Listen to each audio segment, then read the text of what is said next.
Meanwhile, in Ukraine, little is changing on the ground as the second anniversary of Russia's invasion approaches. Ukraine and Russia have intensified their attacks on the front line. Hundreds of missiles and drones struck the capital Kyiv, as well as Kharkiv on Tuesday, causing widespread damage. At least 5 civilians were killed and dozens were injured. In retaliation, Ukrainian missiles killed a man and injured at least 7 in Belgorod. Now that is near Russia's border with Ukraine.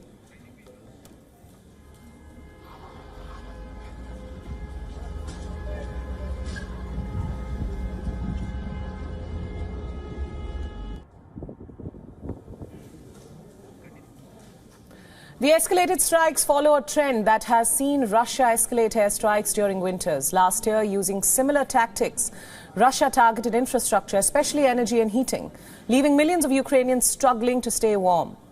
On the third day of the airstrike since New Year's Eve, Ukrainian officials said that Russia fired at least 99 missiles. It claimed that it shot down 72 of them. Ukraine's defense minister also claimed that Moscow was deliberately targeting residential areas.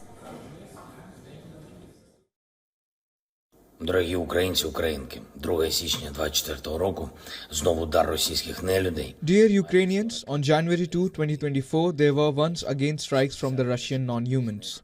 They used almost 100 missiles of different kinds. At least 70 missiles were shot down, almost 60 of them in the Kyiv area. There also were brutal strikes on Kharkiv. Врятувала вже щонайменше сотні життів, а за кожне забране життя Росія відповідатиме. Slava Ukraine. Sirens rang through the Kyiv city as rescue services rushed to areas hit by the debris from the missiles down by Ukraine's air defense systems.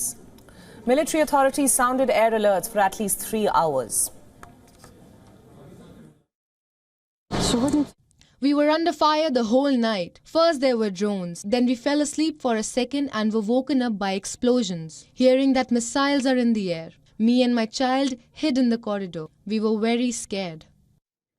Meanwhile, Kyiv called on its allies to accelerate deliveries of weapons. Ukraine's foreign minister urged Western countries to respond decisively to the Russian attacks, including accelerating the supply of additional air defense systems, combat drones of all types, and long-range missiles.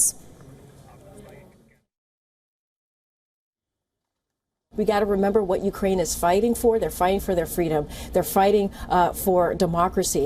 This is against President Putin, who is doing this aggression. WION World is now available in your country. Download the app now and get all the news updates on the move.